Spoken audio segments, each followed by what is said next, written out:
Painted, painless learning.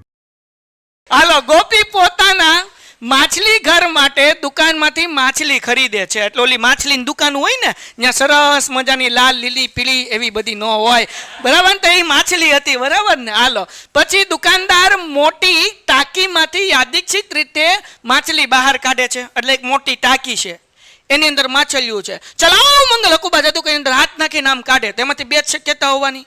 Painted application ધોરણ 6 થી 12ના વિદ્યાર્થીઓ માટે અપડેટ થઈ ચૂકી છે. આ એપ્લિકેશનમાં શું છે? બધા જ વિષયના વિડીયોઝ છે. ગુજરાતની બેસ્ટ ફેકલ્ટી દ્વારા લાઈવ લેક્ચર્સ છે. આઈએમપી પ્રશ્ન છે, ટેસ્ટ સિરીઝ છે, અને ગુજરાતના તમામ વિદ્યાર્થીઓ સાથે તમે તમારી કમ્પેરિઝન કરી શકો છો. ગેમિફિકેશન છે અને બીજું ઘણું બધું. તો તમે એપ્લિકેશન ડાઉનલોડ ન કરી હોય તો ડિસ્ક્રિપ્શનમાં લિંક આપી છે. હમણાં જ પ્લે સ્ટોર ઉપર જાઓ અને એપ્લિકેશન ડાઉનલોડ કરો. ઘરે બેઠીને સરસ મજાનું ગુજરાતની જોરદાર ફેકલ્ટી સાથે ભણો, સારા માર્ક્સે પાસ થાઓ. ક્યાં તો નર માછલી હશે, યા તો માદા માછલી હશે. નર માદામાં ખબર પડે ને, નર એટલે પુરુષ અને માદા એટલે સ્ત્રી. ગયા વખતે એક છોકરો કે સાહેબ એટલે કે માંદી માછલી કાઢે, એટલે માંદા એટલે માંદી નહીં, એટલે આવું થાય ઘણી વખત, બરાબર ને? સમજાય કે નહીં? તો નર કાઢે અથવા તો માદા કાઢે, બરાબર ને? આ ટાંકીમાં 5 નર માછલી છે અને 8 કેવી છે? માદા માછલી છે, બરાબર ને? કે સાદા છે? હાલો, તો હવે કુલ માછલી જોઈએ. ચલો, પેલા નર માછલી. નર માછલી કેટલી છે ભાઈ? 5. ઓકે. પછી માદા માછલી? પાકું? ઓકે. ચલો, 5 ને 8 કેટલા થાય? 13. તો કુલ પરિણામ કેટલા થયા? 13. ઠીક, 15 લખ્યું મેં. આવું કહેતા રહેજો, મને લખતા નથી આવડતું. આંકડા તો હાવ આવડતા જ નથી, કારણ કે તમે ઝોલા ખાતા હોય તો જાગી જાજો. ઓકે શિફાબેન, પછી કાઢજો બધું. તો આને આપણે કહીએ કુલ પરિણામ. શું કહેવાય? કુલ પરિણામ. કુલ પરિણામને શું કહેવાય ભાઈ? બોલો, તમારા આમ છે, જોરથી બોલો. હા, નો બોલ્યા તો મરી જતા. સારુંથી બોલ્યા તમે બધા. હાલો, તો કુલ પરિણામ શું છે? n. અને કેટલા છે? 13. હવે દાખલામાં આપણને એવું કીધું છે કે જગતની માલિપા બહાર કાઢેલી નર માછલી હોય તેની સંભાવના કેટલી? ક્યાં શોધો લખ્યું છે? એ ગોખી જ લીધું, ગમે ત્યાં ધો. એટલે હું શોધે? હાલો હાલો આગળ વ્યા જઈએ તો આપણે લખીએ ઘટના એ બરાબર શું લખવાનું ભાઈ? તો કે અહીંયાથી લખીએ બહાર કાઢેલ નર માછલી હોય તેની સંભાવના, બરાબર ને? બહાર કાઢેલ નર માછલી હોય, બસ એટલું રાખીએ. એની સંભાવના લખતા નથી, બરાબર? કારણ કે પી, આ જુઓ, પી ઓફ એ એટલે સમજાવું. સંભાવનાને ઇંગ્લિશમાં કહેવાય પ્રોબેબિલિટી. શું કહેવાય? એટલે પી ઓફ એ એટલે કે ઘટના એની સંભાવના. પી ઓફ એનો મતલબ શું થાય? પ્રોબેબિલિટી ઓફ એ. એનું ગુજરાતી એવું થાય કે ઘટના એની સંભાવના. હાલ, આનું સૂત્ર શું હતું ભાઈ? એમના છેદમાં એમ. એટલે શું? તો કે ઘટનાના સાનુકૂળ પરિણામ. અને એન એટલે હવે આમાં નર માછલી હોય એવું કીધું, તો આમાં નર માછલી કેટલી છે? કુલ માછલી કેટલી છે? 13. 5 ના છેદ ઉઠશે ને, 5 એકા 5 ને 5 દુ 13, બરાબર ને? નો થાય. ઠીક, આ તો આવડે નહીં ભાઈ. હાલો, તો 5 એકા 5 ને 5 દુ 13 આવે તો કઈ છેદ ઉડે? દાખલો પૂરો થઈ ગયો. 2 માર્ક આવી ગયા. શું બાકી છે? હું બીજું હું? બહાર કાઢેલ નર માછલી એવું જ લખ્યું. આમાં કઈ માંદા નથી ગોતવાની. એટલે માંદા નહીં, માદા. હાલો, ઝડપથી લખો ફટાફટ. સમજાઈ ગયું ને બધાને? ઓકે. દાખલા નંબર 12 માં આપણને શું કીધું છે ભાઈ? તકની એક રમતમાં ગોળ ફરતું એક તીર હોય છે. ઓલું તમે તારક મહેતા કા ઉલ્ટા ચશ્મામાંથી કેટલા લોકો જોવે છે? એમાં ખબર, એક વખત આવો એપિસોડ આવ્યો હતો. એક ગોળ સકડું આ બાજુ હતું અને એક ગોળ સકડું આ બાજુ હતું. આમ ફેરવવાનું, હે ને? તો અહીંયા જે જેન્ટ્સનું નામ આવે એ જેન્ટ્સ આવે, અહીંયા જે લેડીઝનું નામ હોય ડિસ્પ્લે ઉપર આવે એ જેન્ટ્સ અને લેડીઝ ભેગા થઈને ડાન્સ કરે. જેઠાની નિયત તો તમને ખબર જ છે, બરાબર ને? એટલે આમ કઈ જેઠાનું નામ આવ્યું ભાઈ, જેઠિયો. જેઠો કે હવે મારી યાર કોણ આવું જોઈએ? દયા આવે એટલે એની યાર તો ઘરે રોજ નાચું છું. તો કોણ જોવે દયાને? બોલો. હા, બબીતાજી. ખાલી બબીતા નહીં કહેવાનું, ને ખોટું લાગે. કોણ જોવે જેઠિયાને?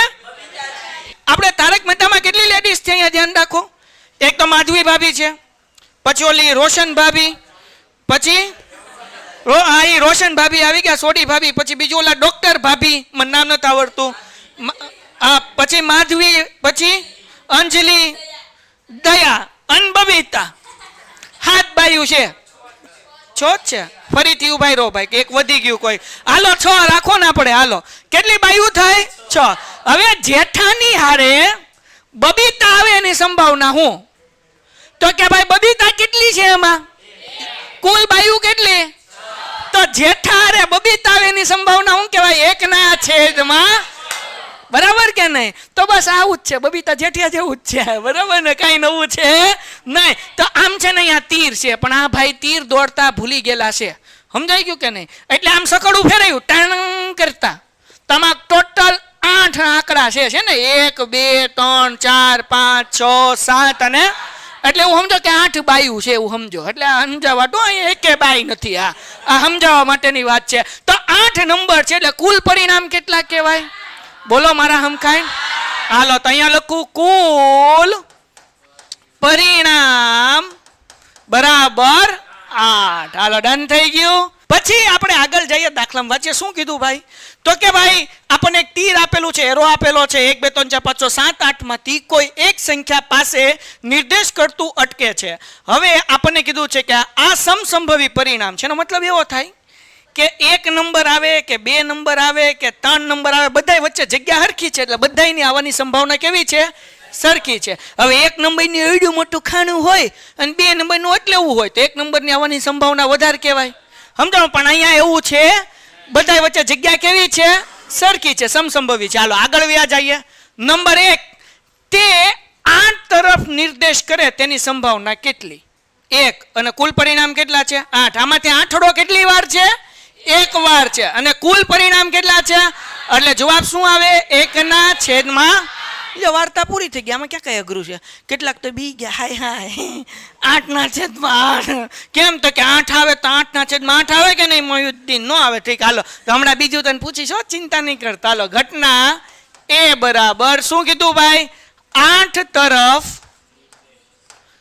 ખાલી 8 તરફ લખશું તો નહીં હાલે. ટુમ ટુમ ટુમ ટુમ ટુમ ટુમ ટુમ ટુમ ટુમ. હાલો લખી નાખ્યા. 8 તરફ નિર્દેશ કરે તેની સંભાવના. બરાબર ને? ઓકે, તો આપણે હું લખશું P of A બરાબર m છેદમાં n, 1 છેદમાં 8. હાલો ડન થઈ ગયું. બીજી સંભાવના અયુગ્મ તરફ. શું કીધું ભાઈ? અયુગ્મ તરફ નિર્દેશ કરે. તો અહીંયા લખી નાખું ઘટના B, પછી આપણે જોઈએ શું જવાબ આવે. ઘટના B બરાબર અયુગ્મ તરફ નિર્દેશ કરે. હાલો શું જવાબ આવશે? અયુગ્મ એટલે બેન ખબર છે? અયુગ્મ એટલે નહીં. યુગ્મ અને અયુગ્મમાં લોચા પડે તેવું યાદ રાખવાનું. એકીની શરૂઆત અ થી થાય એટલે અયુગ્મ એટલે એકી. કારણ કે અયુગ્મમાં અ આવે અને એકીમાં અ આવે. અયુગ્મ એટલે એકી અને યુગ્મ એટલે બેકી. હાલો ડન થઈ ગયું. હવે આપણને દાખલામાં એવું પૂછ્યું છે અયુગ્મ તરફ નિર્દેશ કરે, તો આમાં અયુગ્મ સંખ્યા કઈ? 1. કેટલી છે અયુગ્મ સંખ્યા? 4. કુલ સંખ્યા ટોટલ કેટલી છે ભાઈ? 8 છે ને? ટોટલ સંખ્યા કેટલી છે? આ તો જવાબ શું આવે ભાઈ? 4 એકા 4 દુ. જવાબ શું આવે? ડન. આવડી ગયું બધાને? મારા હમ ખોટા નહીં ખાતા કોઈ.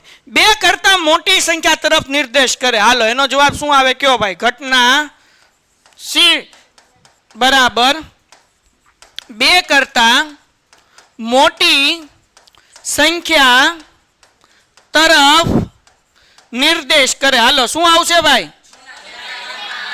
કારણ કે 2 કરતા મોટી કોણ છે? 3 4.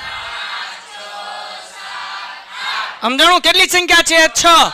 એટલે જવાબ આવે P of C બરાબર m છેદમાં n બરાબર 6 છેદમાં 2 તેરી 6, 2 ચોક 8, 3 છેદમાં.